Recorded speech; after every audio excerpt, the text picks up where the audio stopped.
Truth be told, I often walk over the bridge because as much as I love to drive over the bridge at a fast speed, walking gives you more time to savor everything that you're crossing over. From the industrial area on Anderson, over the railroad tracks, seeing all the freight coming in and out, crossing the historic LA River, and then descending into the west side and into what's known as the Arts District, which is my home, my neighborhood, where I've lived since 1994. You know, I love watching movies that were shot in the 60s, 70s, and 80s, where you can really see how the area's not really changed that much up until this point. And I sort of like that gritty nature in an industrial area. To me, that was what attracted me to downtown almost 25 years ago.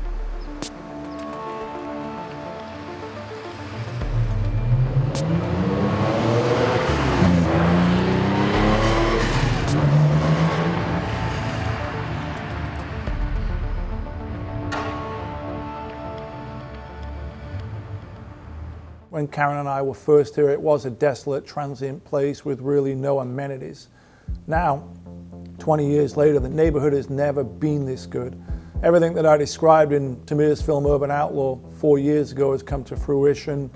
You know, it started with the loft conversions and art galleries, and now it's moved into the coffee shops and restaurants. And I think the next 5 to 10 years is going to be a drastic change to the Arts District neighborhood. And I think for the most part, it'll be a change for the better.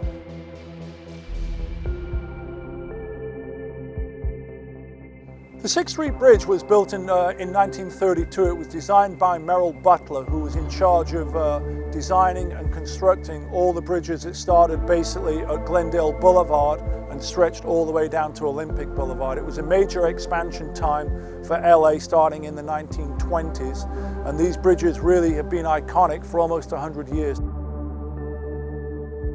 But to many people, the bridge is more than just poured concrete and some steel girders in the middle. It's something that's always been there. If ever I just wanted to go put some pedal to the metal, get the blood pumping, get some adrenaline flowing through my veins, I always knew I could rely on the 6th Street Bridge to give me that kick.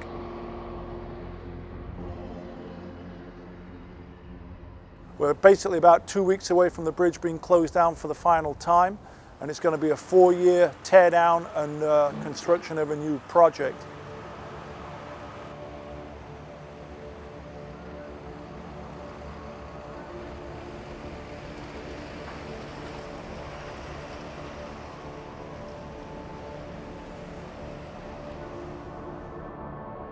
So the whole reason that the bridge has been torn down is basically suffering from what's known as concrete cancer. Essentially the alkaline mixture of the aggregate when the bridge was built in 1932 had a chemical reaction, and the bridge has been crumbling from within, decaying over the past 80 years.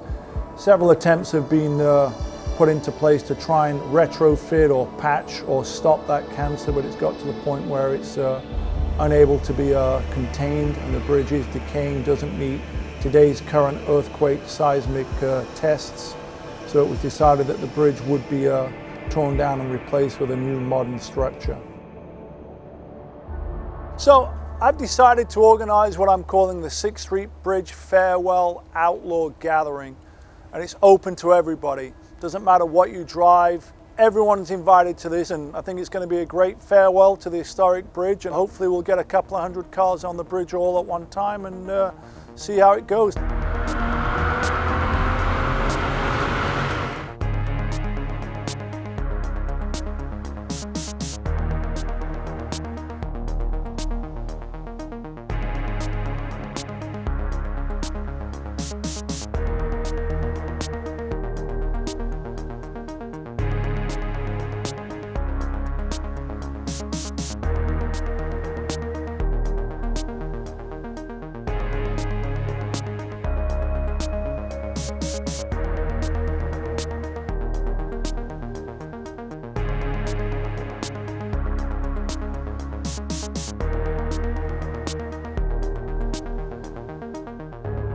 Having lived within half a mile of the historic, iconic 6th Street Bridge for almost 25 years, last night really was the pinnacle of all things centered around the bridge. As we all know, I'm literally right around the corner from there, so I took my little stealth shortcut on the south end of the bridge, drove over there in car 277. It was literally almost like a mob frenzy. It was almost as if I had to part the waves of people just to be able to drive in and under the bridge. And pulling in really was a fun moment, just to see the amount of support of people that were there. And thankfully my buddies had saved me a parking spot, and when I got out the car, there were probably several hundred people gathered around, and I didn't move from within 10 feet of my car for at least possibly an hour. Just an overwhelming amount of people that wanted to come up, share their support, get photos taken with me, and last night really brought it home. It was sort of like a farewell to the historic 6th Street Bridge, and it was almost a landmark day for me, because that will probably be the last time a lot of people drive on that bridge. But it also showed me the amount of love and support for the 6th Street Bridge, and also a surprising amount of love and support for what I'm doing, which is really a surprising thing for me, truth be told. You know, I don't really see myself as any different. I say it all the time. I'm no different to those guys out there. I left school at 15.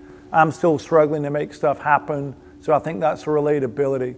But seeing all those 500 plus people that came out there really to show support for myself and the bridge, and just the fact that through a couple of posts on Instagram and Facebook, I was able to activate that diverse a car culture crowd. So last night really for me was just a real special moment, and I thank everybody that came out to support, and it was truly a great event.